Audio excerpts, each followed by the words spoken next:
So when you say, would you buy a house next to an asylum centre, Yeah. you're goading me to say something. Well, I'm goading you to tell the truth. And Would I'm it put you telling off? the truth. Would it put you off? It would put me off in the same sense that living next to a secondary school would put me off. Hello and welcome to Money Talk with me, Russel Quirk, the show that talks about the things that you want us to talk about and that affect you on a day-to-day basis. Today, we're going to be talking about asylum seeker camps and the effect on house prices. Last week, the Bibi Stockholm barge, the 222-bedroom floating asylum camp, rocked up to Portland in Dorset and is ready now to house asylum seekers on behalf of the government, who seem to have rather lost control of illegal immigration, for the next 18 months or so. So we thought it would be rather interesting to have a look at the effect, the unintended consequence of this on house prices in areas where the government have already said that there are going to be asylum camps. Joining me now is my friend Will Darbyshire, property writer, who's going to go through the data with me. Hi, Russell. What does that mean, Will? Welcome. What does that mean for the area and the people that already own homes in those particular towns? Talk to us about the data. Well, essentially it means that their homes are going to become less valuable, Mm-hmm. if the 4.9% statistic is to be believed. Mm-hmm. You sound sceptical. Let's come back to that. Slightly so. Okay. In Wethersfield, Essex, the average house price at the moment is £461,048. Right. A Pretty chunky. 4.9% drop on that is equivalent to £22,591. Wow. So £22,500 off the price of a home in the immediate vicinity of properties in Wethersfield, near Braintree in Essex, if and when this particular asylum centre comes on stream. Wow. Okay. That's a lot of money. I mean, that's not that much different to the annual salary No. in Britain. No. What's next? Well, that is the largest of the drops based on, of course, the high house prices in Essex.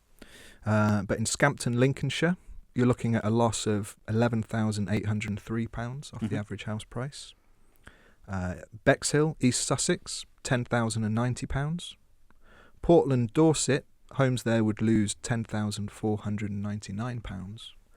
And finally in Birkenhead in the Wirral, you're looking at a loss of £4,328, essentially overnight. Okay. So why do we think society responds like this? So, and we should be very clear here. So this is the consequence. This is our research that's found some academic papers that rather indicate that this will be the case. That if an asylum centre is opened, if it's something of substance, housing hundreds, if not thousands of asylum seekers, then the desirability of that area from a house price perspective reduces. And I guess, look, it's a shame that people think that way, Will, but let's just reference that particular paper. So where's this from, just so that we're very, very clear? Yeah, it's all legit. It's from the Journal of Housing Economics, published in September 2020. Okay. And it's looking at data ranging from 2004 to 2015. Okay, so we haven't just made this stuff up, right? This is an academic research paper based on a fair bit of kind of detailed analysis that suggest that the consequence of this kind of facility, if you like, where asylum seekers will perhaps become more prominent in that particular area. The consequences, the way that people respond to that in terms of the desirability of house prices, is in a negative way. So to the tune of 4.9%, here as much as £22,000 as we've just outlined. Why do we think that is, Will? Well, I suppose in theory, the argument would go that it's undesirable to have an asylum centre next to your house. You've got a wry smile on your face there, my friend. Well, I think it's difficult to judge the validity of this data without considering other factors that could be put near a house and therefore reduce the value. If it's a power station or a prison, a young offender's home, that will bring down value too. So to isolate this and look at only this, it seems somewhat sensationalist. You think we're triggering? I think you're triggering. Okay.